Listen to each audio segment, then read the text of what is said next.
kingdoms collapse. Now anarchy reigns.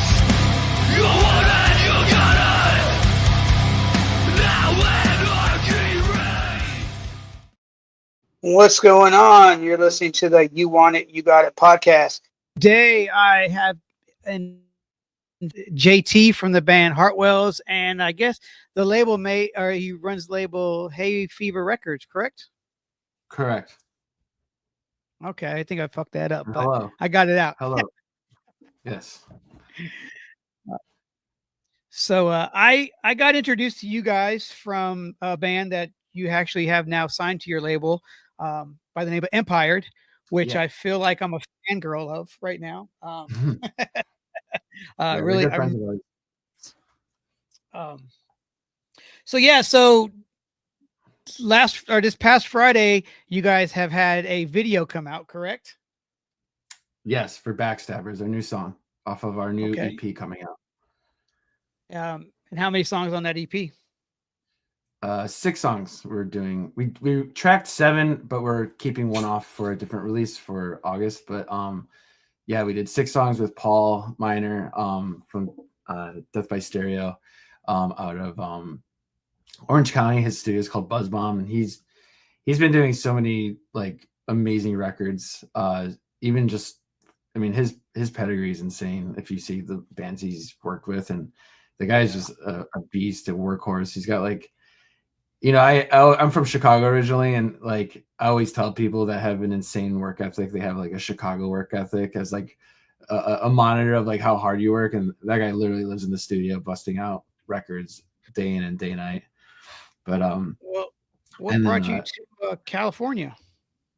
Mostly weather. I was born and raised in Chicago, but the 2011 we had a really bad winter that was called the snowpocalypse, and it was like emergency like there was buses and cars and like that were evacuated because the snow hit so fast. It was like a nasty blizzard. So there's this movie, Day After Tomorrow. You ever heard of that movie from back in the day? Jake Gyllenhaal. It looked exactly like that. And the next day, like I had like a staircase going to my apartment that was probably like 5 feet high. And when I opened my door, the snow was halfway to the door. So it's probably like, you know, at least, you know, almost like, what would that be, like 8 feet of snow at least. And you couldn't see any of the cars on the streets. And so every year after that, it was the worst winters in like 30 something years. And I was still in my 20s. So I was like, this is the worst winter of my life, over and over and over again. And I had an opportunity to work out here. I'm a tattoo artist, and I own a tattoo studio here in Long Beach. And I'd always wanted to live in California. I've always dreamt about it. It's always, I grew up skateboarding and listening to punk, so it was like it made sense. And as soon as we got here, I was like, yep, this is exactly what I thought I was going to be doing here, and the rest is history. But yeah, mostly weather. What year was that you moved out there? It was 2015, so exactly a decade ago. Yeah, wow. So it's been 10 years. Yeah, I moved. I lived in California until 93, and then I moved to Tennessee, and I've been in Tennessee for 32 years now. So, wow. Yeah. So you like it? Yeah. I mean, yeah, I moved out here my senior year of high school, and the plan was going back to California. I don't want to be out here. I want to be, you know, screw my parents. I'm going back out to California. And I'm still saying screw my parents for going back to California 32 years later. I'm still here. But I've had good times here, man. Hey, maybe one day. You never know. One day. I mean, I was actually just out there the middle of actually the week of the that Counterpunch tour. Okay. So yeah, and I flew out the day after that tour hit Gilman Street, and I wasn't able to go to it, but yeah, that sucks. Yeah. Did you go to any of those shows? I was no. I flew out there and you know, family time, trying to see all family and hanging out. That's what I was doing. I still got a lot of all my family's out there except for my mother, who lives in Alabama now, but all my family still lives out there. So I was visiting them, seeing people, because I have not been out there in 7 years, so it's been a little while. So I have a new nephew that he got to see me, and he's like my little buddy now. So I spent a lot of time with him, so that was pretty cool. That's cool. Yeah. So, you said you're from Chicago. Chicago has a lot of amazing bands that have come out of there. Counterpunch is Growing one of up, them. who Counterpunch. are they from Chicago? Yeah. Did not know that. I don't know why. I don't know why I didn't know that. Interesting. Okay. A lot of them live you in know? different places now. But yeah, I knew them. I don't know them personally, but I knew their band from back when I had bands in Chicago, like in the punk scene. So it was cool to see them having that run. I think that was like one of their first like headlining tours like that. But yeah, it was cool to see that name, but I didn't get to play with them because they had to cancel, and that's how we got to play. So but shout out to Counterpunch. Those guys are cool. Yeah, cool dudes, man. I really enjoyed their stuff. And that's another thing too, man, about doing this podcast recently over the last couple of months. I've been introduced to so many amazing bands out there that I probably would never heard of because of not knowing them, and getting hooked up with, like, for instance, Wes Hoffman or Taking Days. They, talk about these bands, and I'll go check out these bands, or they'll hit me up and be like, hey, we want to talk. And there's a lot of good stuff out there. And you guys as well, Heartwell, I fell in love with you guys, and here's the crazy thing. I was listening to I had a Taken Days, Empire, Wes Hoffman little playlist going on, and then when that playlist ended, on Spotify it'll start you off a new playlist, and I'm like, Yeah. oh, and I'm sure you've heard this before, and if not, I guess I'm the first to say it, but I'm listening, I'm like, oh, No Effects popped up on this playlist. Oh, interesting. And I was like, but I've never heard this No Effects song before. So I looked, and it was you guys. And I just want to let you know, and I'm sure you've heard it, you have a Fat Mike type of voice. And that's not a bad thing. I've never heard that before. Really? No, I'm kidding. I get that a lot. And I mean, I'm not gonna lie, I grew up listening to No Effects heavily. I mean, I would say they're my top 3 favorite bands. I think my first punk band I ever heard was the Ramones, and they'll always be like my Rolling Stones, my Beatles. And so like nobody can dethrone that band for me. But Yeah. No Effects, close second. But I have never tried to emulate that stuff. I think that I came from that era of like influence. But even the singing, like, dude, that's just how I sing. Like, I think if I could choose how to sing, I wouldn't choose to sing like Fat Mike. I just don't really know how to sing that well, and that's what comes out. But I think that, like, tempo wise, like I grew up with all of those bands that were, a huge influence on like my age group growing up with like skateboarding and punk rock. I mean, I remember the first time I heard Linoleum, and it was like, I didn't even know any punk bands that sounded like that, like that. When I heard Linoleum for the first time, I was like, this is my shit. This is amazing. Cause I only knew, like, I think I had a Goldfinger record, and it was good, but I was already sick of it. And then that popped up, and it blew my mind. So it was like my friend's older brother had it, and he put it on. I was like, they were super gatekeeper about it, and they're like, we're not sharing this with you. So I had to like fight to get it, and he had a guitar that I would always ask him if I could touch it. He's like, no, you can't touch my fucking guitar. But I knew that was my shit, and yeah, I mean, I just, with like No Effects being an influence, it is for sure. We do get that a lot. But when I hear our songs, I don't hear it. But but it's like one of those things where it's like you can't really tell what your own voice sounds like when you hear it back. And you're like, do I really sound like that? Oh, yeah. So I do get that comparison a lot, but I don't hear it myself. Yeah, you're right about the whole you hearing yourself differently. Like I hear myself as I do, and then when I've been doing this podcast and I hear my voice, I'm like, wow, it's pretty cringy. But I will say this: when anyone comes up to us and like, especially to me, and tells me that, like, that's a huge compliment. Like, that band was around for 40 years. Like, Fat Mike is like carried like a whole generation of punk rock for multiple decades, and has been like a huge influence over punk rock. And with preserving it with the museum, like what better person to like have to be compared to? I'm like, that's a huge compliment to me. So anyone that says that stuff, like that's my answer. It's like, thank you. I take that as a huge compliment, Yeah, he's an OG, man, for sure. I remember my favorite album in the first album I ever heard by NoFX was Ribbed, and that will always be my favorite NoFX record. From start to finish, it's just like I know every damn word, and I'll sing it, and it just it has a big piece of my heart. It's 90s, that's that 90s punk era, which was a lot of great stuff coming up in that time. Did you go to the Punk Museum? Have you been? Yeah, I've been You guys there played it. We played it. Yeah, I've been there Yeah. 3 times.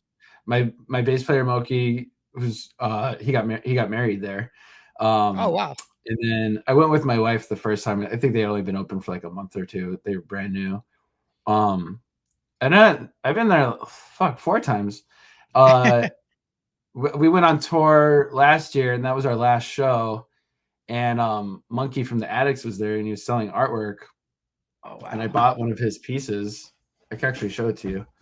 Yeah. He was cool, dude. I got to talk to him about how he got into punk rock and stuff, and he like follows me on Instagram. I messaged him the other day about having us open on one of their shows, and he left me on red. No, that's it. Yeah. I remember that now because I was watching I went back and watched all the Empire tour journals, and they were there. You guys were there in front of the Punk Rock Museum. That's right. Yeah. So this was this is from Monkey of the Addicts, the singer of Addicts. And I bought this from him, and it's I think it sells stencil and spray paint and stuff. But this is Debbie Harry from Blondie. Yeah. Their drummer just passed away a couple days ago. Yeah. She's a big crush of mine. Oh yeah, she's amazing. But when I bought this from him, I was like, "Well, how much are they?" And he's like, "Well, I'm pricing everything like either $77 or $78." And I was like, he's like, which one do you think is more like the era of like punk like starting out? And I was like, well, definitely 77, but there's great 78 bands too. And this guy came over, he's like, well, why don't you just sell it for $77.78? So that's how much I bought it for. Hell yeah. I saw the Addicts play. When did I see the Addicts play? Coachella? No, hell no. I ain't got that kind of money. Have they played Coachella? That was crazy. Yeah, last year. Oh shit, that'd been insane. Yeah, and then Misfits just played 2 nights ago. Yeah, I saw the footage of that. Crazy. Have you seen any of those Misfits shows? I've never been to any of these original Misfits shows. I'm like, what am I doing? I definitely need to see it before they stop doing it. It's funny because like me and my buddy have talked about this. The Misfits were a punk band in the 80s, cool, yeah, but it's like these bands will play and then they'll stop for all these years, and then they come back bigger than they were when they were out. You know what I'm saying? It's like they're selling out Madison Square fucking Garden. It's like, how do you it's like they're selling out that they're selling out, where they play in LA, the what's that? Where do they play in LA? What's that place called? Not the Staples Center. I can't think of the place, but they're selling out all these damn venues that, some bands that are bigger than them can't even sell out, but I would love to see them too. That reunion was so like coveted. Nobody thought that could happen.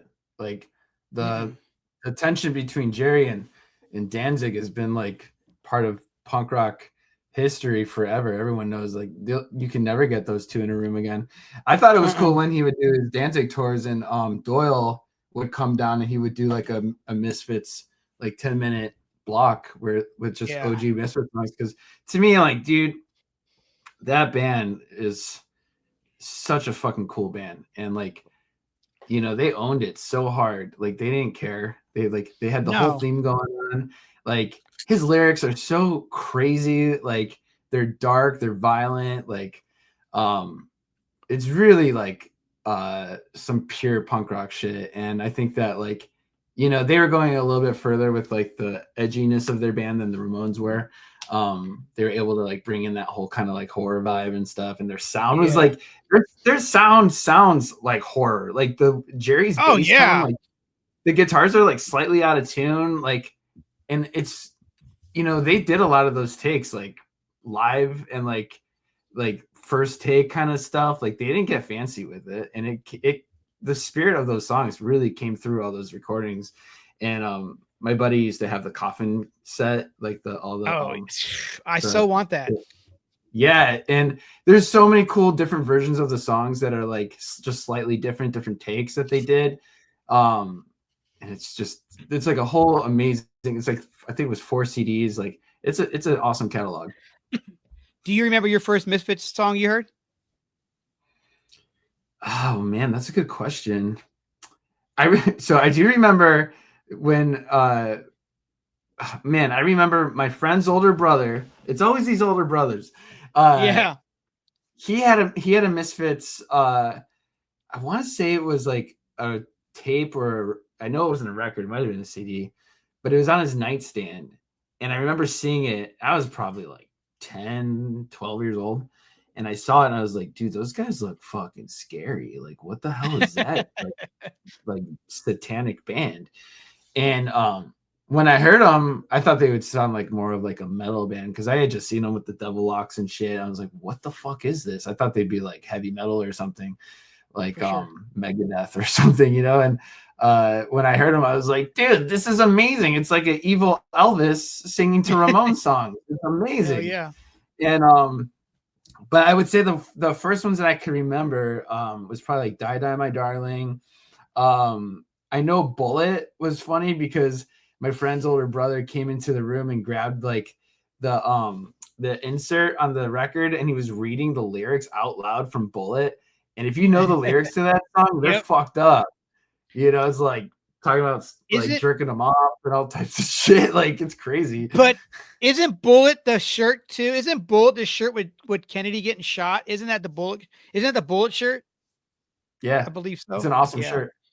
Yeah. I love that shirt.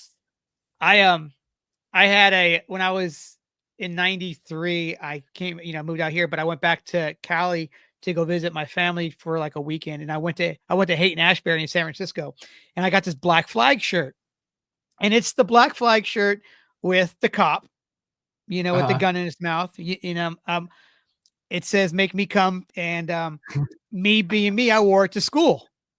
Well, my counselor was a retired police officer. And I'm wearing this shirt. I'm wearing this shirt in school. I didn't give a shit. I didn't give a fuck. It's, I'm just like, I like you. I was a skater, what I'm saying? Punk rock skater, blah, blah. And he was like, "Sir, come here. You think that's appropriate?" And I was like, "Yeah, it's a band I like. What's up?" "Make me come." He's like, "You think that's funny?" And I'm like, "Yeah." He's like, "Really? You think that's funny?" And he pulls me into the classroom, pulls me into the room, and he puts me in this shirt to wear the rest of the day. And I don't know if you remember, in the 90s, there was a brand called Cross Color. It was like an urban brand. And it was like, and I put it on, and it was like the African colors all over it and stuff. And I'm like, I don't know which is worse, me wearing this or me wearing that. Like this looks like I'm making fun of people wearing this shirt, But needless to say, my mom had to come to the school and pick that shirt up, and I never got it back until like one day she wasn't home, and I ended up just stealing it back from her. And to this day, I still have that shirt. It's faded to all hell, but I still have it, and it's still, it's an original. So, I could probably sell it to a Kardashian for like $1,500 or something, Give it to Mike, put it in the museum. Yeah. So you said, when we were talking about the Misfits, you had mentioned like Megadeth and stuff. Were you into metal too, or no? No, I like some Iron Maiden songs. Anything that was like more punky, like early Metallica. Fuck yeah, when it was more thrashy. But I appreciate metal. But I never really got into anything modern. I like kind of more stoner rock metal shit. Like I really like Red Fang. Yeah, for sure. Like bands like that, like Mastodon, and Yeah. the sword, like heavy guitar, like, but it's the Like really droney stuff, insane shit. What's that? like kind of droney type shit. Yeah, Like a yeah, I think anything that just kind of has like heavy riffage. Like there's a Caius, song called what's that? Caius? Caius.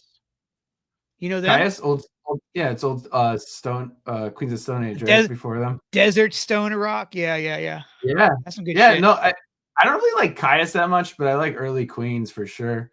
Um but I like all types of music. But punk has always just been the genre that has been like in my DNA for sure.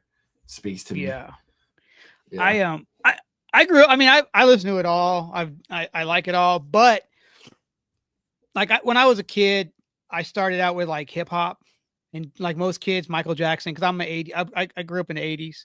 It's like Michael Yeah. Jackson, Prince. I'm a huge Prince head. Like I got a whole bookshelf just full of Prince shit over here. Like I love Prince. Nice. But Raspberry Beret, dude. yeah, I would love to have one of those. I love Actually, that I song. just yeah. I got to see the guy twice actually, so that was pretty cool. Very Um, cool. but no, like I grew up like listening to that, but then I started listening to hip hop, like hip hop in the 80s, like Run DMC and LL Cool J and the Beasties and stuff like that. But then I moved to Germany and my mom's friend's son brought over two records, Injustice for All and Number of the Beast. And I was like, get this crap out of here. What is this, right? What is this crap? Well, they're about to leave the house. And I was like, hey, can you leave that here? So he leaves those two records. I just listened to them all day, all day, all day for like weeks straight. And then finally I'm like, this shit's cool. And then I went to school and I'm meeting people and they're showing me new music. But then this one kid shows me three bands: Misfits, Black Flag, and Token Entry. And Token Entry was like a hardcore band from New York. And once I heard those bands, I was like, holy shit, there's a whole nother world of music out there besides just metal. So then I got hooked up Yeah. on Black Flag and, like I said, Misfits. And then I got introduced to Descendants and SOD and SI and DI and all these bands. And it's just like, and then I got turned on to hair metal. And hair metal will always have a place in my heart. But then once the 90s hit, man, I went back to the punk world because the 90s punk scene was fucking insane, dude. There's so much badass shit in the 90s, man. Wow. I mean, you definitely got to give credit to hair metal. That's like as over the top you could possibly go with rock music. You know, like the Van Halen stuff's incredible. Like, you know, it's definitely an era. It's still celebrated out here a little bit with like the Oh Sunset yeah. Strip in LA and stuff. Like, there's still dudes walking around that look like it's still current. And I'm like, dude, more power to you. Rock that Yeah, shit. yeah, yeah. But yeah, getting into punk is you know, it felt like a privilege to like be exposed to that stuff. And like obviously it's like you have to recognize your attraction to it. Like when you first saw it, you're like obviously you're intrigued and you're interested and curious. I remember I was going to summer camp. I was young, dude, and we were in the parking lot and all the younger kids were like huddled in a circle and this kid had a Walkman with a fucking Op Ivy tape. And Oh, nice. I remember seeing this and I was like, oh, this looks like this is like bad. We're not allowed to do this. And he like put that shit on. I was like, this is incredible. And, you know, like anytime I've had those moments and it's like, just been an expansion of like getting exposed to this bigger world. And like, yeah, now I'm 38 years old and I've been, you know, I got lifer tattooed on me. It's hard Oh to shit, read, but yeah. you know, What it's like a lot of my friends like started moving on to indie and you know EDM and all this other stuff, and I was like, I'm still rocking the punk stuff, like, and I love it more than I ever have, and I appreciate it more than I ever have, you know. yeah. I it's the Op IV. It's crazy to see what they did in such a short period of time, and then the influence that they've given so many bands over the last 30 plus years. And people are still getting inspired by those records. You know what I'm saying? It's just like, Yeah. you know, and then, you know, of course, you know, you got Rancid out of that, which, you know, Rancid's great, you know. But it's funny because, you know, you've heard the story, I'm sure, where, you know, Billy Joe was supposed to be in Rancid and he ended up not doing it. And I He don't played know. a show. There's definitely a Yeah, show yeah, with them yeah. because he was a photo. Yeah, yeah. And I think he even played like I think he played a show with like Op too, like at Gilman. But he apparently Mhm. he helped write radio with with Tim. With Rancid? Yeah, with rate that because obviously that was before with Tim and him, obviously, they're old friends and stuff. But yeah, he helped them write that song Radio, Radio, Radio, Radio, Radio. When I got Yeah. to, yeah, he helped them write that. I actually missed Rancid and on this past Green Day tour when they came to Nashville. It was it was Lars's birthday, and I was like, I gotta go because it's there to be a good time. It's Lars' birthday, they're gonna have fun.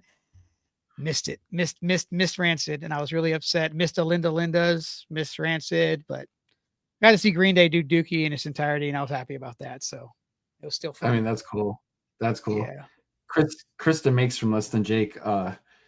We played the punk rock museum. He commented about our band. He said his comment said, "We have a Lars at home," basically saying that I sound like Lars Fredrickson. I was like, man, everyone's just trying to compare me to all these like punk legends. Yeah. I'm like, I'm not mad. Take it, I'll man. take it. Take it. Yeah. What's funny, you said, listen, Jake, the episode I just dropped today, that their album is actually produced by Matt Yonkers, the drummer of Listen Okay. Jake now. He's Oh, actually cool. he's actually from Nashville. He was in a band in the 90s called Teen Idols. I don't know if you ever heard them. Yes. If Dude, yeah, I he was love them. Nobody knows about them. whoa, whoa, whoa, No whoa, one whoa, ever. whoa, whoa. The Teen Idols from not the Discord Teen Idols, but the Nashville Teen Idols, like kind of like they're punk, but they all look like rockabilly dudes, like they all had the greaser hair, Yeah. the leather jacket. Yeah, okay, yeah, yeah. Yeah. Well, I mean, yeah, you're Late from night. Chicago, so yeah. Was this song called Late Night Picture Show? Yeah, yeah, yeah. It's like the Hold on a first. sec. It starts with Dracula on the front of it, on this front of the song. I'm pulling it up right now. The Late Night Picture Show. Yeah. No, I love Teen Um, Idols, and nobody really talks about them. So that's cool yeah, that you brought that up. yeah. That Well, record's and amazing. It's like a perfect album. my co-host actually is really good friends with Matt Yonker. He's not actually on today.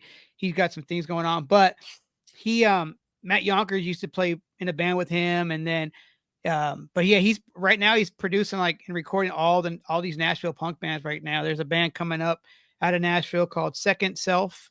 He just recorded them.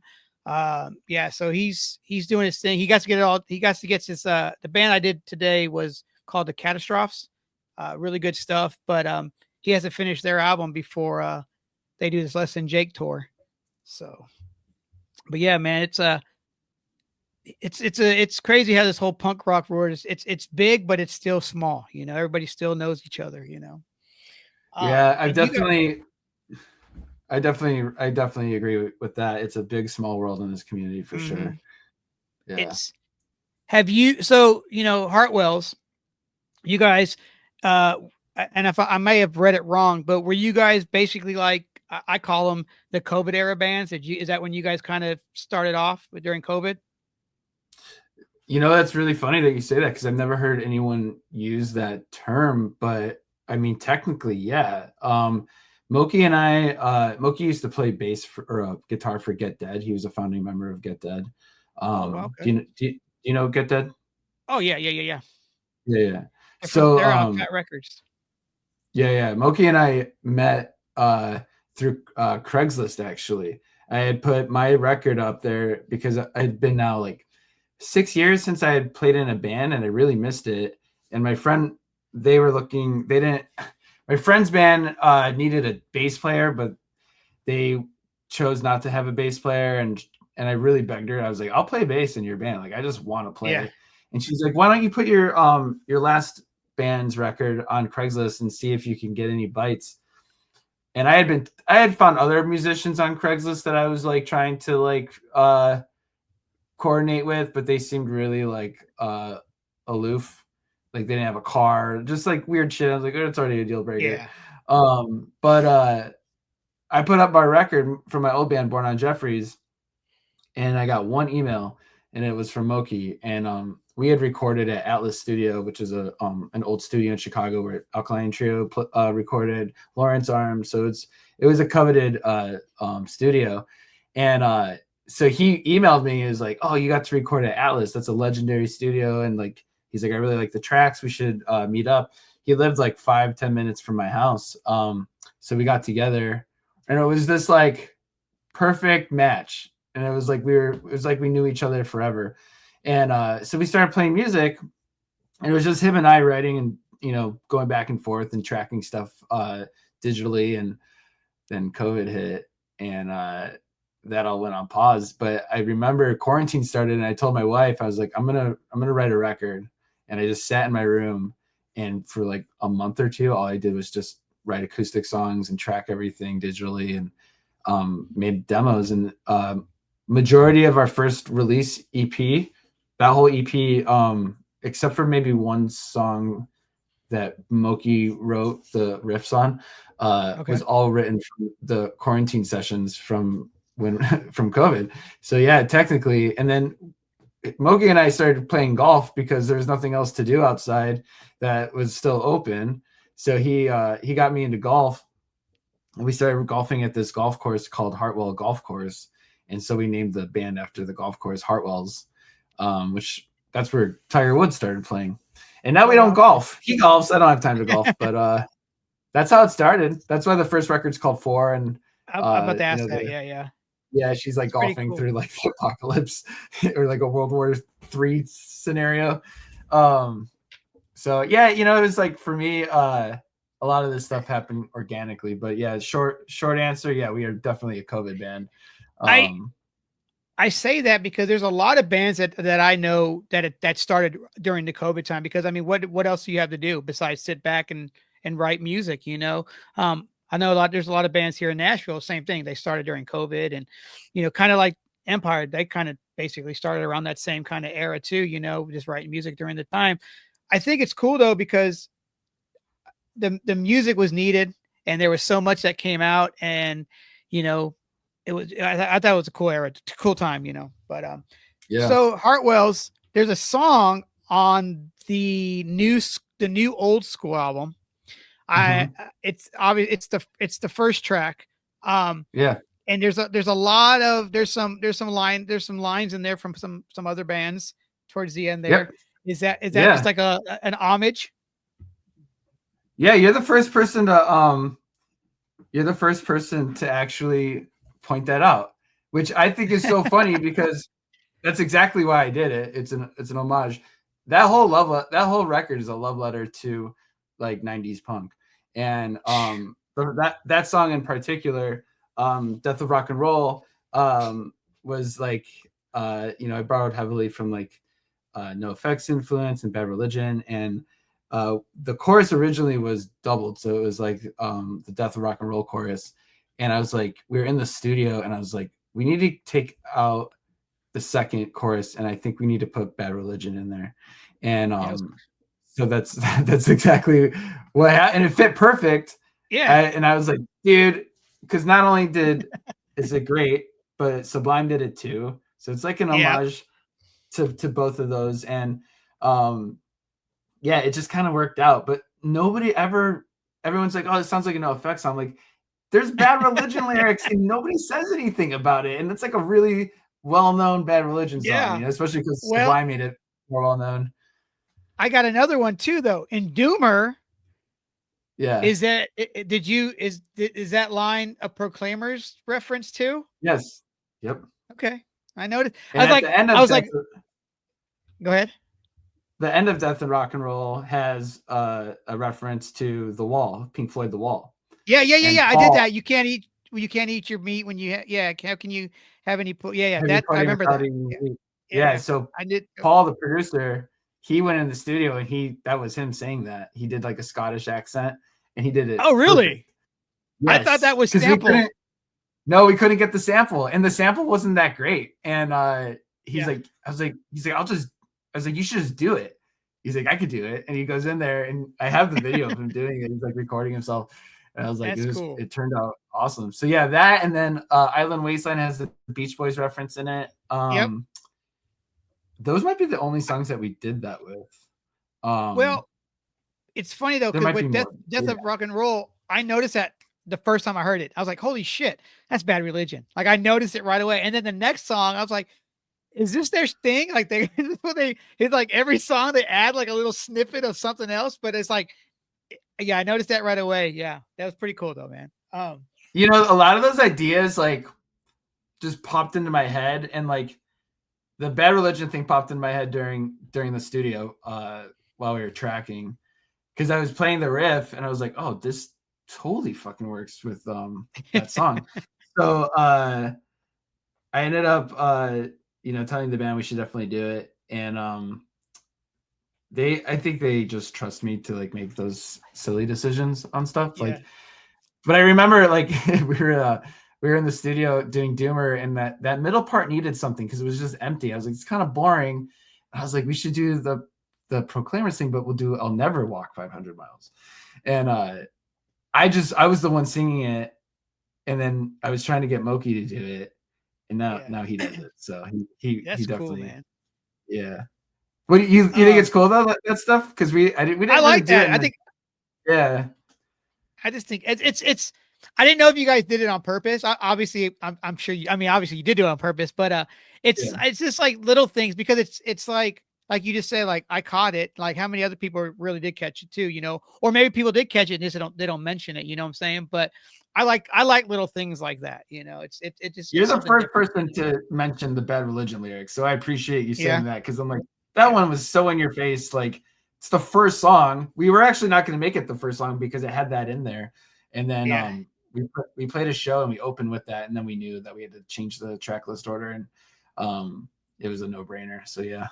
But I yeah, like doing the sample stuff. Like the first record, we had a Goonie sample before one of our songs, but we didn't put that on the record because I thought we had too much silly business going on. yeah, But we have some stuff. We have 2 samples on this new EP. So yeah, it's kind of our thing, you know. Like yeah. I think it's fun, you know, to like add a little like uh, like stuff that's not just music. It gives it character, makes things interesting, you know. It gives you your because like you don't want everyone in the punk world everybody for the most part it's you got your still structures of your songs, but if you add something different it makes you stand out a little more from the other ones because you're doing something a little different. um Yeah, and I've always like made it a point that I don't ever like repeating things that we do. Like if we have a fast song, it has to be really different from what other fast song we have. Like our new record, every song is completely different from each other. Like there's like some heavy stuff, there's some like really crazy solo stuff. Like we tried like new tempo like types, like Backstabbers. Like we don't have any songs that are like that off our old stuff. So yeah, um I think having an eclectic record is really important. I mean, I think that when you have that kind of variety, it keeps things interesting. And I'm a huge fan of like how one song can make you feel a certain way, but then that next song takes you somewhere else completely different. We call it like peaks and valleys in our band, where it's yeah, like if you have a slow song, let's follow it up with a fast song, or vice versa, so that we can like enjoy this thing without getting too overfed with one style, because like if you have a band that's like playing the same beat throughout the entire record, it's like yeah, you're gonna start mentally checking out, like, and I think that's a huge part. It's like even in the songs you have to have variety. And I think with like older punk bands, like they always like, I mean, Ramones, like every single song has the exact same beat, it's just yeah. that 8 notes on the hi-hat, or it's just like, I mean, they pretty much invented that tempo. Back then, they were Yeah. one of the fastest bands ever. Like Oh, for sure. Tommy Yeah, yeah. playing drums like that. Like, I mean, now it's like that's beginner stuff, but like for back then, that was kind of a big deal, Yeah. Have you seen that clip that's been going around? I posted it the other day as well, but it's been going around again with is it Marky and Johnny Rotten going back and forth at each other? Uh I've seen that. it, It's it old. yeah, Yeah, I know. I was like, yeah, yeah. I was saying it's recirculating again, but it's so funny it to was on see a it talk because show, a TV show, right? Like they're on a it was couch. um was it because it was Henry Rollins was on there, Duff McKagan, um and some other people, but yeah, it was something for like maybe it was right after who passed away that they were talking about. Oh, the dude from Prodigy, he passed away, and Okay. Johnny Rotten was like, you know, mad because nobody was showing him any love or whatever. But then him and Marky started going back and forth, and Marky was like, "You just ripping off our style," and that. Oh, it was great, you know. That's Um, crazy because, like, that's always been like the who came first conversation, and to see them arguing about that kind of stuff is hilarious. and Like, who Marky's not cares? even original member, you know. No, he's not. But I But I was lucky enough to he's see him. actually the last original member now, even though he wasn't original. You Yeah. know, Didn't he put out a hip hop album in the 80s? Dee Dee did. Dee Dee did. Yeah. That's right. King Dee His Dee or something. MC name was King Dee Dee. Yeah, King Dee Dee. Yeah. Yeah. Which, Uh, like, I should probably try to find that record. That's a diamond in the rough for sure. um, in 96, August 96, September 96, August 96. I can't remember which month it was, but I saw the Sex Pistols in Memphis. And I tell people I saw the original lineup of the Sex Pistols, and they're like, no, there's no way you did. Sid Vicious is dead. I'm like, he wasn't the original bass player, you know? Yeah. But I got to see the original lineup, and it was cool. It still had that vibe, but like I said before, when they were younger, they weren't as big, and then now it was just like an amphitheater of people to see the Sex Pistols and the industrial band God Lives on Gravity Kills opened up for them. Oh, Gravity Kills. That's old school. Yeah. Yeah. I went So I'm trying to find this photo. I went you're to good. the NAMM show. Moki, our bass player, he works for Roland, so he actually Bruce from Okay. Empire got passes to get to NAMM. So you get to see all the music stuff from the industry stuff, and the Ernie Ball booth had they had the Sex Pistols cabinet that they use on stage. And I'm trying to find the picture because it's really rad. And it's the one that they use when they play. They're actually coming out here. Frank Carter is doing vocals for them on this tour. Have you seen any of that footage with him? Which I think is cool. I mean, like, no, I haven't checked anything out, but I love the Gallows. So, like, when he had that band was sick. They're like, I saw the Gallows open for Bad Religion. I can't find the photo, but nice. You're good. You're good. Frank Carter jumped off. He was at the Metro in Chicago, and he jumped off the balcony into the crowd, and it was like, I've never seen someone so insane in my life. And he sings like really crazy, but his singing's gotten like a lot different since then. But yeah, I haven't checked any of it out. I should check it out. Is it good? It's spot on. He does a great job. Yeah. So, apparently Johnny's pissed off about it because he didn't give the approval about any of this. They're doing it. But I'm like, well, they're not going as the Sex Pistols. They're doing Frank Carter and the Sex Pistols, or the Sex Pistols with Frank Carter. I can't think which one it was, how they do it. But anyway. Yeah, that's the way to get away with it. But yeah. Are they not on good terms? Is that why Johnny's not doing it? I just think he's being Johnny. You know how he is, Yeah. I wasn't a fan of his solo project afterwards, Pill. I wasn't really into them. Public Image Limited or whatever. Yeah, I wasn't really into it. But you see that? No, you were saying. Oh yeah, that is pretty cool. Kind of hard to see, but it's like pink and yellow. Yeah, I can see the pink and yellow. Is the cabinet, the yellow cabinet, orange on the outside? You can see the Sex Pistols logo. Yeah, this is the one that they use. No, it's pink. It's just bright pink and yellow. Yeah, I got you now. But you were saying Bad Religion. How many times have you seen Bad Religion? Dude, probably, probably like 10 times. The last time I saw them was probably 2007. It's been a while since I've seen them, but it was right after the New Maps of Hell record came out. Oh, nice. But I used to see them at Warped Tour all the time because they were always headlining Warped Tour. So Oh if yeah. you're going to see any of those bands, Bad Religion is going to be there.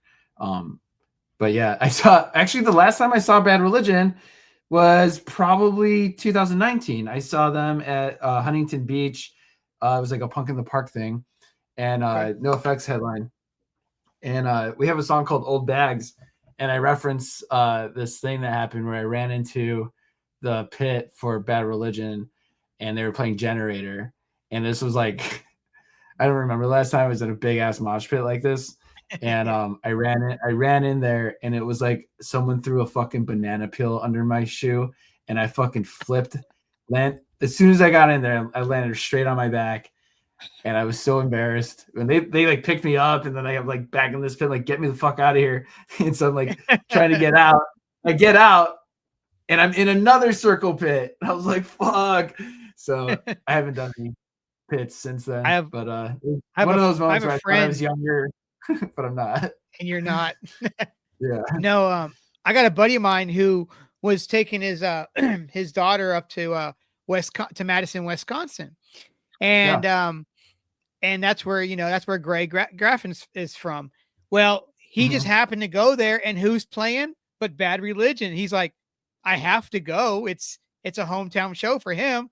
So he got to see, Yeah. and it's cool to go to go to another city and watch a band that you're not familiar with the crowd and the scene and all that stuff. He said it was a great time.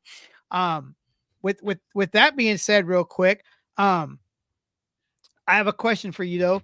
Actually, I have, a couple questions. What's your favorite city to play? Man, it's a good question. I mean, I love playing here in Long Beach, but I'm biased because this is like our hometown, obviously. For sure, for sure. Um, I think that I'm excited to play Chicago with this band because I grew up playing there. So it'll be nice to have this like homecoming show for myself and to like share this with the large group of friends that I have back home. Um, and I think that like since we've been touring, we've primarily done all West Coast stuff. Um, but we played in the Pacific Northwest a lot and San Francisco area. Those are some great shows. I really love going up to the Bay, and I feel like we're starting to get more and more of a base out there. Moki's from there, so from Oakland area, so Yeah. like he already has like that family. So they really show up when we play up there. So it feels like a second home for us. But yeah, I mean, I'm excited to play. We played Tijuana last year. It was one of our last Nice. tours. That was pretty cool. Yeah, I don't know, man. Like my favorite thing is to like meet people and to talk to people at shows. Like I was it was like 1 o'clock in the morning after our show. We played with Get Dead in San Francisco last year, exactly a year ago. And we were outside and these two older punks were like talking to me outside about Heartwells, and like we were just like having this like drunk romance about just punk and like how the community is like so unified. It's very like family, like we're all a bunch of like misfits, and it's like this like place where we can feel like part of something because we've like, and I can't speak for you, but like I never really fit in with other stuff. I always felt like I was an Mhm. outsider with the normal stuff, and I gravitated to art and music. And when you're surrounded by like people that like sports and stuff, like you can't really relate. And so like getting to meet people who celebrate this genre and like talking about the future of it, talking about the history of it, talking about what it is for them, like I I relish in that. I love that stuff. So any city that has really cool people that want to talk about punk, who want to celebrate punk, those are my favorite cities. Well, you say that, the sports things. I mean, that's why we became skateboarders, because we never fit in with the jocks, what I'm saying? That's why we were skaters, And to this day, I have friends that will sit around and be out and they'll be talking about sports. And I'm just like on my phone because Yeah. I don't know what the fuck they're talking about. I watch sports, you know what I'm saying? I watch sports, but I'm not into it enough to know what's going on and what this person did, in high school or in his college years and all this shit. I don't know any of that stuff, but and that's most of my friends, but Yeah, yeah. So, with the favorite city, um, if you had the opportunity to play Warp Tour for a summer or do a summer with your favorite band, which would you choose? Oh, you mean like a whole tour? Yeah. Well, is it like the new Warp And there Tour? is a no, I'm like, okay, no, not the new Warp Tour, because that's not even Warp Tour anymore to me. But like the early 2090s, era Warp Tour. Warp. I wouldn't. Yeah, Warp Tour, dude. Variety. That's like a traveling circus. Like Hmm. doing the run with just the regular bands. Like we did 2 weeks, I think, with Empire when we did that San Francisco run. I think we had 8 shows. Um, it's hard. It's like it's a lot of Yeah. work and it's fun, but like it becomes a routine where it's like you check into your hotel, you leave at the crack of dawn, drive 8 hours, get to your hotel, drop your shit off, go straight to the venue, sound check, set up, and then you wait, and then you play, and then you get out at Yeah. 1 o'clock, 2 o'clock in the morning, and you have to do it all over again. You don't even get to see the cities. You just get to know that you're there, but it becomes a routine. So yeah, I'm gonna have to say Warp Tour is gonna be better. And you know? And the cool thing about Warped Tour is you don't play the same time every day. It always changes. You know what I'm saying? It's like you might close one night and you might play in the middle another night, or you might, or you might open, or there's not. I mean, obviously, if you're Pennywise, you're not opening Warped Tour. You're going to be headlining Warped Tour every night, damn near. But for the most part, most bands are going to be rotate. You rotate out your sets every day, so you're never playing the same time slot every day. My friend who just started co-hosting with me recently. He did a whole summer on Warp Tour. He was in a band um called the Blacklist Royals, and Mhm. he played guitar for them, and they did a whole Warp Tour run, and he said that was probably the best summer that he's done on a tour. And then they went and he's in that band went to Europe a couple different times, and he said nothing will beat the summer he did with the Warp Tour. Because one, you get to see all your bands that you've grown up on, or new bands that are up and coming, and then of course all the people you get to meet. I said, when he asked me that question, I said I would like to do Warp Tour with my favorite band headlining. That's the trick That's answer. that's Yeah. that's I was gonna wait, and then I was gonna say there's only one right answer, and that would be it. But it is a trick Well, answer. to, But to be honest, probably my favorite bands were already playing that Warp Tour, so I think I win you be either way. both ways, Yeah. yeah. So he hit me up with this question to ask, um, and it's a two-parter. All right. What is your favorite song that you have written? That I've written? Yeah. Like with Hartwells? Let's go with Hartwell, since we're talking about Hartwells. Let's go with Hartwells. Oh man. It's funny because when you record these songs and when you write these songs, like when I write, like we just tracked like our new EP, and there's a song that I started figuring out demoing by myself last June. So when we wrote it, we actually wrote the whole thing. The rest of the band didn't know the song. I told them we're gonna record this, and you'll learn it in the studio. And they're so talented. I think they were a little nervous about it, but they handled it well, and it's actually my favorite song on the record. I would say like there's something that happens with being a musician where you're always like looking forward, and that when you look back at the older stuff, it feels like it ages really fast because you grow and you evolve as artists, and you start growing out of your old sound, or like there's things that you've improved on. And I'm very self-deprecating, and I like will like when I do things, like I look for the problems, the mistakes, and so I'm always hearing for like what's wrong instead of like what's right. So I get really self-critical, hypercritical about music. I'm very neurotic with music, and but to answer your question, uh I really like the horns on Kid, that section. Okay. that melody is like one of my favorite melodies, and I had such a good time showing Rocky and Jay how to play that melody. Um, and that song, Kid, I wrote the riffs to that song, and it was supposed to be for an old band that I had that we never used it.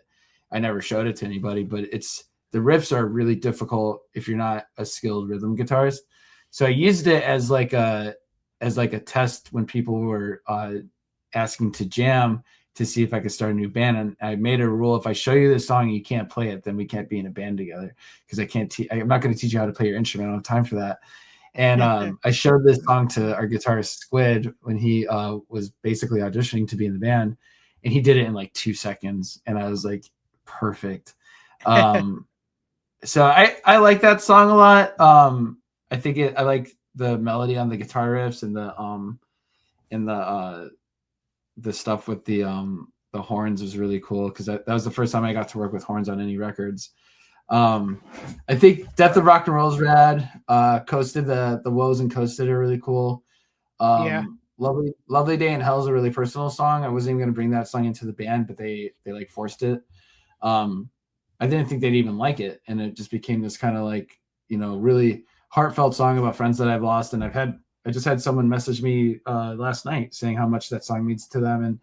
And there's a song on our new record that's about my dad, and I'm wondering how people are going to respond to the song, because it's really sad. So yeah, I don't know, like, it's hard to like be a fan of your own music because you're like creating it. Yeah. It's Oh, like for sure. talking about like saying, I try not to be vain or anything like that, but there's things about certain songs that I like a lot, but I don't know if I can say I have an actual like favorite song, because there's songs that I like to play more than I like to hear because they're fun on guitar. So that's the best answer I can give. I know what you're saying, because I was in a band for almost 20 years, and my singer was always like, I can't listen back to our stuff, because if I listen to it, I'm going to find shit and I'm going to be nitpicking it. And I'll be like, oh, I should have done this instead of this, or done this and that. He said, so I don't ever listen to it, and then every once in a while he'll text me and be like, yo, I just listened to, this album. He was like, man, that was some good shit. But I'm like, don't even go there. It was a good album. We did good. Don't nitpick it. He goes, I know, but I can't not listen to it and not find something wrong with it, but it happens. But it's funny you said the song Kid, because I was actually going to ask you about that song, because when I was listening to it today on the way to work, I was like, listening to the lyrics and stuff. What is it? What actually, what brought that song up?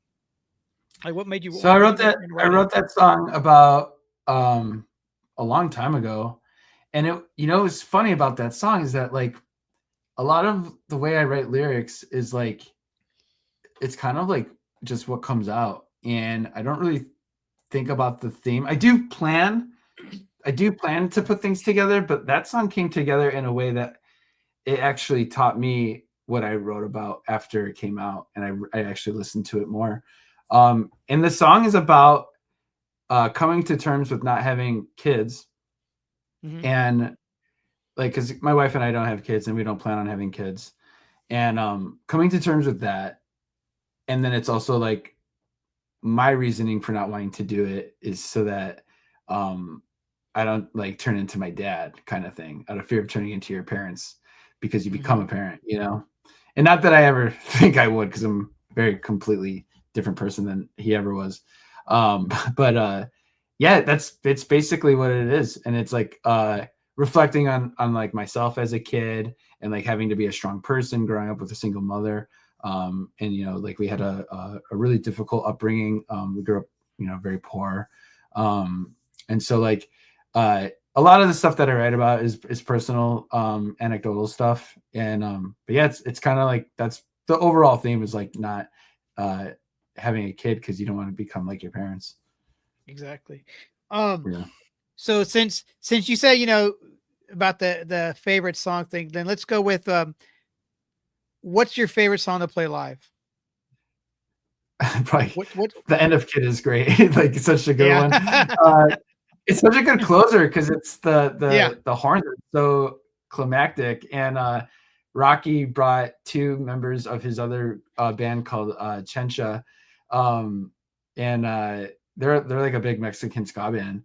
They play Okay. huge shows, and he brought a saxophonist from that band. They have like a bunch of horns. I didn't know they were coming, and we just did this record or this video show that was like almost sold out. It was awesome, and he brought two other horns on that part. So we had saxophone, trumpet, and trombone for that Hell outro, yeah. and they're doing like an improvising, and like there's like cool jazzy saxophone stuff going on. It was epic. That's cool. I really like playing Death of Rock and Roll live because I love Squid's solo in the middle of that song, and it's such a good hitter when we play it live. Yeah. We open with that song pretty regularly, and then a lot of people will sing the woes on Coasted at the end, so like that's a really cool feeling when people sing that song back to you. Oh yeah, for sure. When the crowd is interacting, it's nothing better, you know. Yeah, If the new EP is anything like this last album, I'm already stoked on it because I really enjoyed this last one. And I even like the little, you know, I listened to the little split you guys did too with Empire. Good stuff there too. yeah. It's This record so blows that record out of the water, and it's only 6 songs. So okay. I'm super proud of this EP. It's called Ollie. I can actually show you the cover because now you're gonna air this on Monday, right? Yeah. So you're the Yeah, first on person Monday. to see this. I sent this to one of the bands on the label, Stoke Signal, so they saw this. But you're the Yeah, they're first pretty person to rad too. technically see this. Oh yeah, they're great. So yeah, dude, you're privileged. You're getting the first look at our artwork for our new record. I'm terrible at finding photos, though, man. I'm terrible at this. You know, I'm the same way because like I started off like, all right, this is a folder on my phone for these photos, and then I don't ever put anything in them. So, um, oh Can you yeah, see that's that? looks yeah, dog on a skateboard. Yeah. What's So the dog's name is is that? Ollie. Okay, I was gonna go with is it based after is it because you call it Ollie because of like you know an Ollie Well, skateboard? both, because we're like skate Okay, punk, yeah, yeah, yeah, um, yeah, yeah. but I thought it'd be cool to do the dog thing because he's been in a lot of our videos too. I think 2 of them, so it's cool to have him in there. But that's Is it Moki's who's dog, is and that? he Okay, Smokey's dog. yeah, Moki and his wife Diana foster animals, and so that was a foster that they kept, and he was at some of our recording sessions, and he's kind of been like like a little bit of a mascot for us, and such a sweet dog too. So I told Moki, I was like, I have a vision, let's bring your dog to the beach, let's try to get some photos. And actually that photo has Diana and Moki's arms in it with the leash and stuff, and I had to Photoshop it all out, but you can't tell. So I was proud Oh of, yeah. proud of my Photoshop skills. But yeah, this record, man, I think it's people are ready for it. They're like itching for it. People are like, when are you gonna leak the album and all this stuff? And maybe soon if we don't know how to release these songs correctly.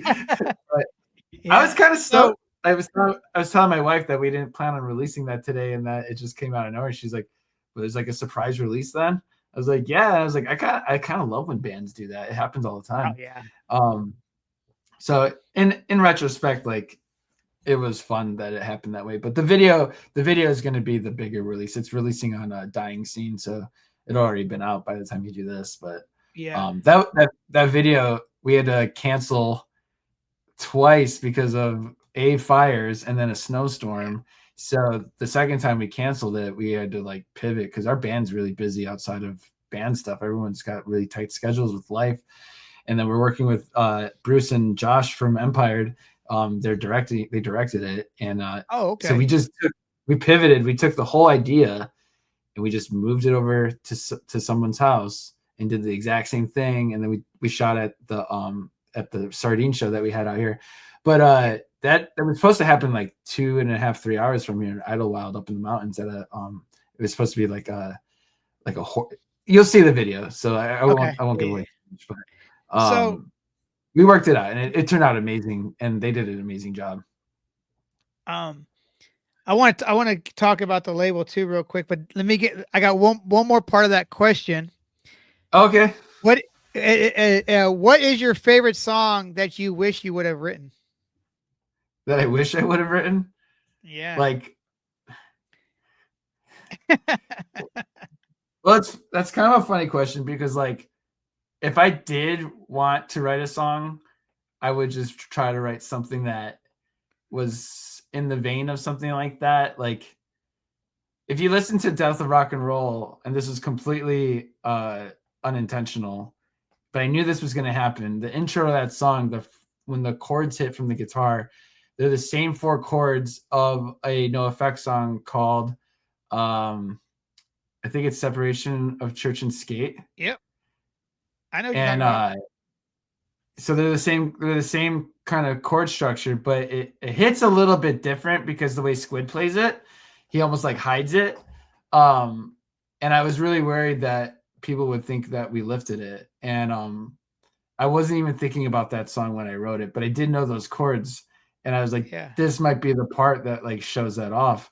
But we never really got any flack for that or anything like that, you know, but I mean, to be honest, like The Decline is one of those songs that like is such an achievement of songwriting for punk. My old friends and I used to cover that back in the day. Fuck. And we never got to do it live, but we did it just for fun. And that was a really cool like thing to do. And like that was actually the first song that I ever learned how to play by ear. And it took me like a week to learn it by ear. Because there's so many tabs. I'm like, dude, I'm not gonna read all this. Like, I'm just gonna have to remember it. And all of my friends were like, yeah, let's all put it together. And we got someone to play trumpet on it too. And Yeah. that's one of those songs where it's like, you know, like songwriting is so difficult because you have to get everyone to agree on one idea.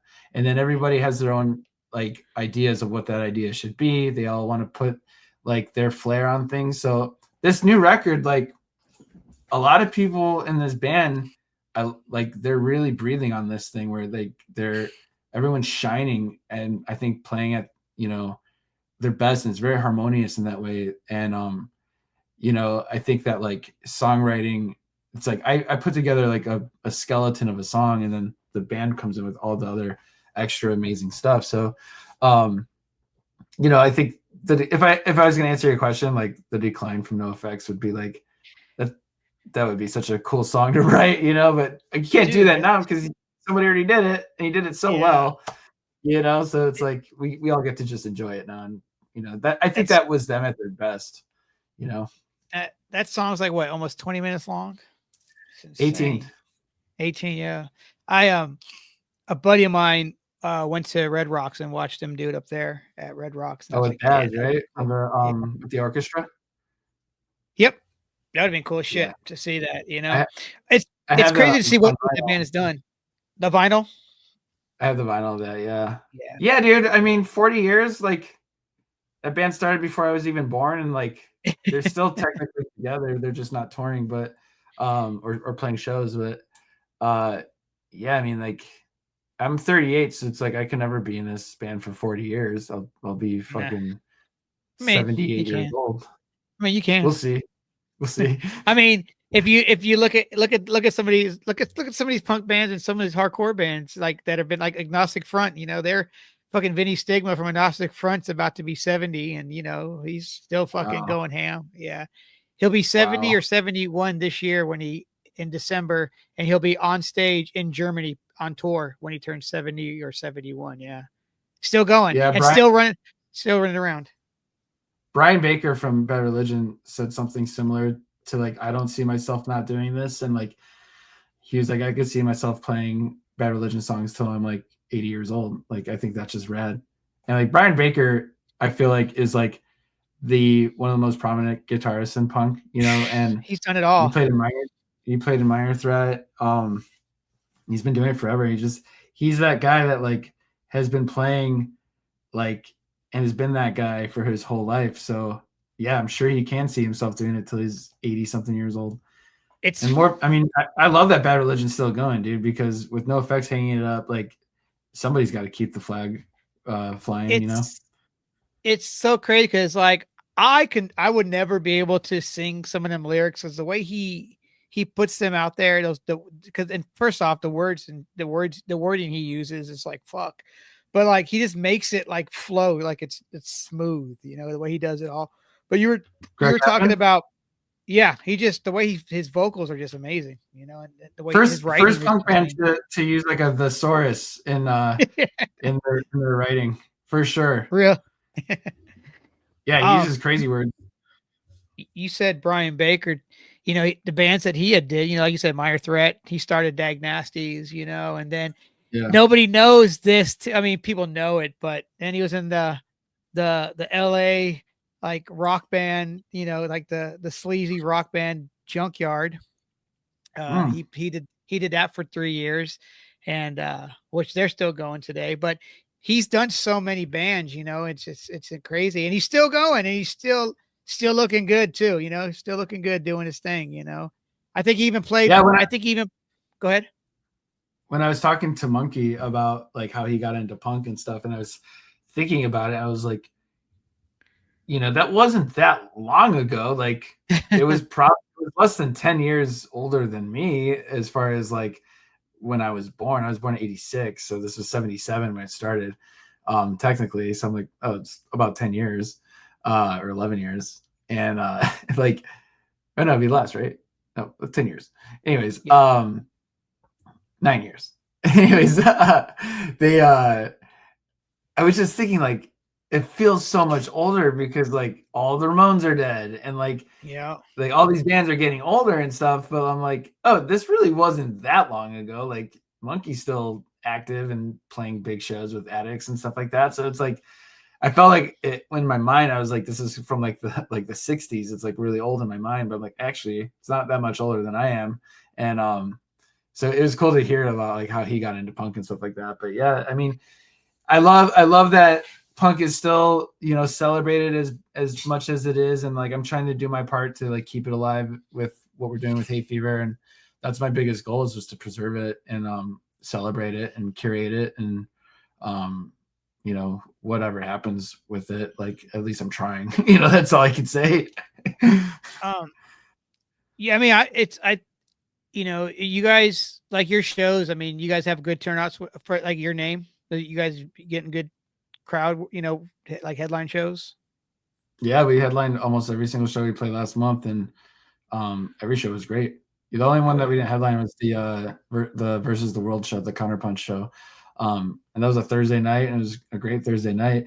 We were actually worried about oversaturating because we thought maybe we'd be spreading out the crowd too thin because we're overplaying in 1 month, and that really wasn't the case. But I think it depends like what day it is and where you're playing. Like if you're in a city that they don't really know about you, it's gonna be hard. But like we do our best to promote. We cross promote with other bands. Like we definitely do everything we possibly can to get the word out there. And I think like as long as people like are looking forward to doing something, like it's a cheap date, man. It's $10 usually for Yeah. like a show, like $10-20. Like but yeah, we did that video shoot, and that place was elbow to elbow packed, and we got to play with our friends Codename Rocky, who we've been trying to play with for like almost 2 years, and they were finally available. And they have a lot of members in their band, so they're hard to pin down. But they're like a staple out here, and I wanted to make sure it was a good show and make a good impression on them, and it was fantastic. You'll see it in the video, and just like people crowd surfing, like it was awesome. And I wondered, I was like, how many people are here solely to see the band, or how many people wanted to be in the video? And so Yeah. either way, it turned out great, Well, when you guys filmed this video for Backstabbers, did you guys shoot the whole show, or did you guys just shoot that song, or did you even play that song? I guess you had to play the so song. yeah, we played the song. Bruce, like from Empire, he came up and introduced us to the crowd, and he was like, explained to everybody, we're filming the whole set. We want to see you guys like go hard. And so then they were going crazy. And then we got to that song. He came back up on stage and he was like, this is the song. I taught everybody in the crowd how to sing the chorus. And then, they went even extra hard on that song. So it was Hell yeah. awesome. We were jumping on stage and stage diving. And yeah, I mean, we've been going at it pretty hard for the last 2 years. So it's like, it's finally turning into a thing where it's like, we're seeing like familiar faces that were at other shows. And I'm seeing people that I've seen at festivals. And it's like, you know, we have our friend, my buddy, Zach, he'll come up and sing Coasted with us sometimes. And Hell yeah. he's always posting these videos, like doing car karaoke of our songs. And he's good friends with the No Effects guys too. And, you know, it's like, but I go into every show thinking it's going to be a bummer and nobody's going to show up. I'm very like, I think worst case scenario about stuff. And I don't care at the end of the day. Like, Yeah. to be honest, since our band started, I don't think we've really had any bad shows. Like, even the worst ones were still a lot of fun and we get to play. So it's like, as long as I'm playing with my bandmates, like, I'm having a good time. I don't care if there's 10 people there or 400, you know? Yeah. Well, I was always told, you know, and I pass this on too to other bands when I see them, when they're discouraged about nobody being there. It's like, don't play because there's nobody there. Play like that room is packed out. Don't just play up there and be mopey, because if the person that is there that's never seen you before and they watch you and you're up there and they can tell that you're frustrated, they might not tell somebody else about you. But if you go up there and you throw it down like there's 1,000 people there, they might tell 5 or 6 friends, like, dude, I just saw this band last night. There was nobody there, but they fucking tore it up. Like, you got to check them out next time they come, because that's what happens, you know, word of mouth, you know? So that's what I always tell people. Play in front of it, play to one person or 5 people like you would to 1,000 people, you know? So yeah, I mean, I think that's a really good way of looking at it. And it's like, you're there to perform, and that's like your job for 30 minutes. And like, as long as you can get one person to be into your music, then it's worth it. You know, as long as you, that's what you're doing it for. You're literally just traveling, selling your music, you know, like it's a really weird gig, especially nowadays, because like you don't really get paid for streaming, and like record sales are like a niche, you know, retail thing. So it's like you're really up there selling t-shirts at the end of the day, you know. yeah. That's how you're making your money, is off your merch. I want to step in. I want to talk a little bit, because I don't want to keep you too long, but I want to talk a little bit about the label. Yeah. So you got Hay Fever Records, and every band that's on that label right now, including you guys, bang, every band is just great. You know, obviously you guys have Empire on there now. But so what got you to want to start a label? Well, to be honest with you, I didn't. I didn't want to do any of this, and I was at the last No Effects show ever, and it was like probably October 6th, I believe it was, and I was backstage and I was just looking around, and I was like, this is like a really amazing collective idea that, you know, everyone came together to make this happen, and it wasn't just one person. I was like, this is just a bunch of people like all agreeing to put this together, and everyone participating. Of course, they're getting paid and stuff like that, but it was like I got to see like the inner workings of how that thing was going, and like just being in this music industry as long as I have, and it's a lot of hard work. And I think there's some stuff I can't say, but I will say that we had been pitching our record to a lot of different labels. We were talking with Fat back and forth. And then that correspondence just kind of stopped, and we didn't know why. But I did find out why, and it had nothing to do with us. But you know, we were shopping it around and we weren't really getting anything. And I was making our records, and I made the Split record. I did all the design work on that, and then I did the New Old School, all the design stuff on that. And I'm doing it on this new one. And I told the band, like, hey, if we don't get picked up, it would be cool to just have a little like name that we're doing, because we're just DIY. And I was like, I had this name like in mind, and I pitched it to him probably like right after the record, almost a year ago. So 6 months to a year ago.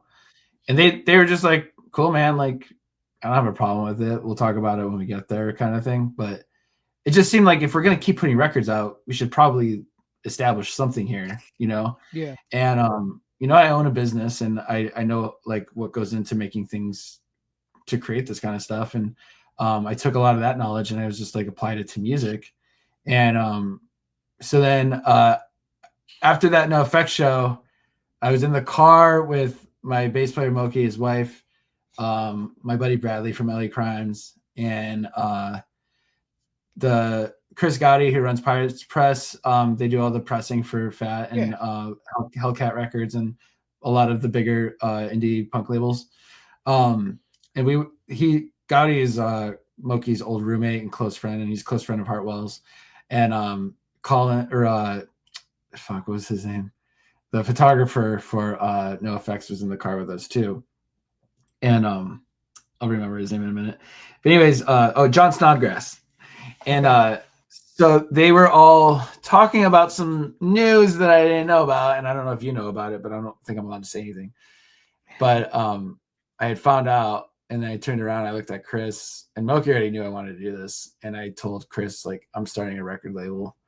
And I just felt like this need to start curating something that I've loved for such a long time. And I'm you know, like, I'm particular with like what I think is like, you know, the way songwriting is and like the way bands are and stuff like that. And I can tell which ones I'm like attracted to, you know, and half of it is how hard you work. And so we the next day I made the Instagram account after I said all that shit. And I called Moki, or I texted him and I told him, hey, I'm starting the label. Here's the Instagram account. Do you want to be a part of this? He's like, I don't know, man. I don't really want to like put a lot of time into like helping other bands and all this other stuff. I was like, you already do all that. You're like the most helpful person ever. And I was like, honestly, I'm going to keep asking you to do this until you say yes. And then he was like laughing. He's like, well, I guess I don't have any other choice. And it was the best decision I could have possibly made, because there's no way I could have done this on my own. And him and I, we get together like maybe every other week and we brainstorm and talk to bands, listen to records. And we have 2 bands we're going to talk to on Wednesday. But we already had bands like that we were close with that we knew that wanted to be a part of it as soon as they found out. And those are all the bands that are on the label right now. But there's a big community out here, and it felt right. And it felt like, let's celebrate what we're all doing. There's this like scene happening here, even though I hate that word. But there's definitely something happening here, and giving it a name, I think, was the smartest thing that we could have done. And you know, just a lot of these bands weren't getting picked up, or they're really new. I mean, we're all new. We're all like this post-COVID, like, you know, we're all seasoned musicians, but like it's all new territory now. And it felt right. And I want to preserve punk rock, and I want to celebrate punk rock, and I want to, you know, offer, you know, punk rock to future generations, and just like nurture the punk scene, as Paul, our producer, put it. And it just felt right. And it's, you know, I think a lot of things in my life happen organically, and this is another one of those things, you know. And to me, it was like I spent 3 months putting everything together. I had like all these deadlines I gave myself and goals, and I hit every single one of them, all the way up until launch. And then the one thing I fucked up on was we released the label, and I had all this merch up there, and then the fucking checkout didn't work. So we didn't make any money. We made no money, and there was so many orders that didn't go through. So I had to like fix it the next day. And most of those orders came through like following, but there's a lot of people that just never went back to the store to get anything because they lost their attention to it. But with any new business, there's always going to be like hiccups and stuff like that. But you know, to me, it's like it's a very family feeling with this label, and it's like we are working with bands that we're already close with, and you know, we plan tours together. We're using other band members are filling in for some of these people, so it's just establishing like a family, you know, like a punk rock family. And it's great. I love it. And it's all new. We'll see how it goes, but it's either gonna be around for a long time or a very short time, but it's here for now, you know. Yeah. I mean, and at the end of the day, if it doesn't work, if it doesn't work out, hey, it's something you can still release your band on, you know. Yeah. I have enjoyed everything I mean, other bands on there, you know, Stoke Signals and Up or Downer. Is that what it is? Up or Yeah. Downer? Yeah, yeah, yeah. Yeah. They're both They great. just played yeah, they just played 2 nights ago. It was huge. Great show. Yeah. Yeah, yeah. They're all good, all great bands. And you know, and Empire, man, I was like I said, I'm a fangirl for them. Yeah, But they're great. dude, like I've said this to Bruce, man. That damn Unity song is so I don't know why that song is like has such hugeness to it. Like it could be that whole album that they did that album is just phenomenal, start to finish. And then that new single, you know, they dropped Money, and then they, you know, and then they dropped the rework of damn it, what the hell was it? They reworked Just a phase. Or not huh? just a phase. A bitter pill. God, yes. They And reworked Bitter Pill. that rework is phenomenal. Oh my Yeah, god, it's great, you the know? intro is really cool on that song. Yeah. Yeah. And just a phase, man. It's just like is great, man. Like I can't wait to hear even more stuff. Like that song is good stuff, man. They're a great band. I think I told Bruce, man, I keep telling him, I was like, dude, you good shit. I always tell him, but no, so for instance, like, you know, pressing up, you know, are you getting all that stuff pressed up there at is it private? You said private press? Pirates, like a pirate. Pirates? Yeah, yeah. Okay. Yeah. Pirate Press. Yeah, yeah, yeah, yeah. Oh, yeah, yeah. Yeah, I know Pirate Press. I've seen their stuff yeah. before. Yeah, yeah, yeah. Yeah, we're working right now exclusively with them, just because they're homies. But Mm-hmm. yeah, I mean, it's fun, dude. It's a lot of work, but it's rewarding. I don't take a lot of days off because my days off go to this kind of stuff. But Mm-hmm. you know, the only complaint I have is like I have less time to watch TV, but I wasn't getting anything done with that. So I feel like during quarantine I had enough time to rest for like a whole year. Yeah. And I didn't do shit. So this is like a result of that. It's like, now let's see how much I can do, you know? But Moki works really hard on it with me, and it's a lot of fun, you know, like Yeah. it's cool to be in business with a friend. Some people say don't do that, but for us it's working out pretty well. Does and does he tattoo too or no? No. He No. works for Roland. He doing Roland, yeah, you said that. Yeah, yeah, yeah. okay. Yeah, yeah. Yeah. Do you print in house, or do you have somebody that prints for you guys as far as like merch? Our drummer is printing now. He has a whole setup in his garage that he's doing. Oh yeah. And he had brought it up to us. He had found like Facebook Marketplace, he found like a shirt printer thing, like the ones that spin, like the big rig. He's like, we should get this. And I was like, I wouldn't know what to do with that. I've printed like maybe 10 shirts in my life and they turned out like shit. And I could tell he was really interested. And he ended up pulling the trigger, and he started his own company, and he's been printing all of our band shirts, and he prints a lot of the Hay Fever band shirts. And then he does like local businesses and stuff like that too. So yeah, he's been busy. Yeah. So it's all kind of like in-house. He's like an extension of the label in a lot of ways, you know? It's punk. Yeah. You know. Well, you know, I don't want to keep you any much longer. I know you say you know, I know you're busy and all, but JT, I do appreciate you taking your time and chatting with me for a while and hanging out. Where can everybody find your band and your label? HeyFeverRecords.com, Heartwells, Instagram is Heartwells Band.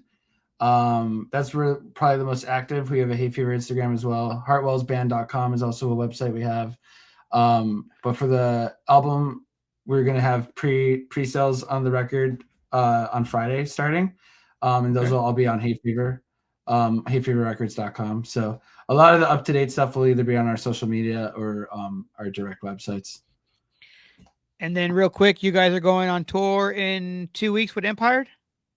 That's right. We're gonna play Grand Rapids with the The venue is called, it's in Grand Rapids, Michigan. It's at Mulligan's Pub, and we're playing with a band called Boob Sweat and Bloody Pickup. And Okay. Boob Sweat's supposed to be pretty big out there. And then Okay. Liars Club in Chicago, which is an old stomping ground of mine.